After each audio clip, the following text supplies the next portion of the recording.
युद्ध खत्म हो चुका था, लेकिन पाकिस्तान के लिए असल युद्ध अब शुरू हुआ था। धरती पर कोई मिसाइल नहीं गिर रही थी, लेकिन हर गली, हर मोहल्ला, हर घर एक खुला कब्रिस्तान बन चुका था। शुरुआत वहां से हुई जहां सबने मुंह फेर लिया था। कराची की हवाएं अब बारूद की नहीं, सड़ते हुए इंसानी मांस की बदबू से भरी थीं। अस्पतालों की इमारतें खंडहर थीं और उनके भीतर बच्चे चीखते थे, पर सुनने वाला कोई नहीं।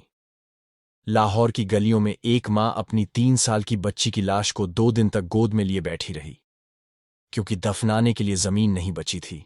कब्रिस्तान अब मरे हुए लोगों से ज्यादा जिंदा भिखारियों से भरे थे। इस्लामाबाद का हर सरकारी ऑफिस जल चुका था।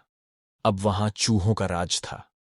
उन फाइलों के टुकड़े हवाओं में उड़ते थे जिनमें देश की योजनाएं कभी लिखी गई थीं। लेकिन मौत से भी बदतर चीज वहां जिंदा थी, बीमारी। पाकिस्तान की मिट्टी अब झर बन चुकी थी। जिस धरती पर गेहूं उगता था, अब वहां फफूंद उगती थी। जिन नदियों का पानी मीठा था, अब वह सूख चुकी थी। वो वायरस जो युद्ध के दौरान लीक हुआ था, उसने शरीर को नहीं, इंसानियत को खा लिया था। लोग न सिर्फ बीमार हो रहे थे, बल्कि जानवरों की तरह एक दूसरे को नोच रहे थे। इंसानी मांस का काला बाजार खुलेआम चलता था। लाहौर के बाहर एक पूरा गांव नरभक्षकों का अड्डा बन चुका था। सरकार जानती थी, पर अब सरकार जैसी कोई चीज नहीं बची थी। कानून का नाम सिर्फ किताबों में था, और किताबें जला दी गई थीं।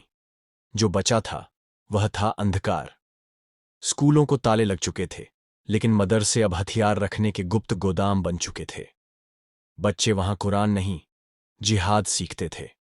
पर अब यह जिहाद किसी धर्म के लिए नहीं, रोटी के एक टुकड़े के लिए था। लड़कियों को घर से बाहर निकलने की इजाजत नहीं थी। कई इलाकों में तो उन्हें मर्दों की गलती के बदले नीलाम किया जाता था। हां, नीलाम।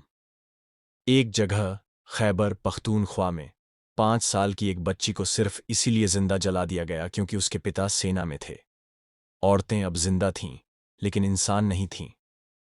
पुरुष अब या तो लुटेरे बन चुके थे या मरे हुए। कोई ट्रक चलता नहीं था, क्योंकि सड़कों पर 50 से ज्यादा लुटेरों के गैंग थे। पाकिस्तान अब एक देश नहीं, जिंदा लाशों का रेगिस्तान बन चुका था। और तब आया दूसरा विभाजन। बलोचिस्तान ने खुद को आजाद घोषित कर दिया। सिंध ने अपने झंडे फहराए। पंजाब में गृह युद्ध छिड़ गया। रावलपिंडी में एक भी सेना की टुकड़ी नहीं बची। सब या तो मारे गए या अब विदेशी कंपनियों की बॉडीगार्ड बन चुके थे। और जब भारत, चीन और ईरान ने सीमाएं बंद कर दीं, पाकिस्तान पूरी तरह से तन्हा रह गया। दुनिया ने उसे एक खतरे के तौर पर देखा, न कि जरूरतमंद के तौर पर। संयुक्त राष्ट्र ने मदद भेजी, लेकिन बंदरगाहों पर ही लूट ली गई। एक दिन बीबीसी की रिपोर्ट आई, पाकिस्तान अब एक विफल राष्ट्र है। वहां सिर्फ मौत और बीमारी है। दुनिया ने उस दिन पाकिस्तान का नाम नक्शे से नहीं मिटाया, लेकिन मन से मिटा दिया। और फिर आई खामोशी। वो खामोशी जो गोली से नहीं, सिसकियों से गूंजती थी। कराची के एक बचे हुए रेडियो स्टेशन से एक आवाज आई, अगर कोई सुन रहा है तो जान लो, हमने आतंकवाद फैलाया है। हम जिंदा नहीं हैं, सिर्फ सांसें चल रही हैं। पाकिस्तान अब देश नहीं, एक चेतावनी है आने वाली नस्लों के लिए।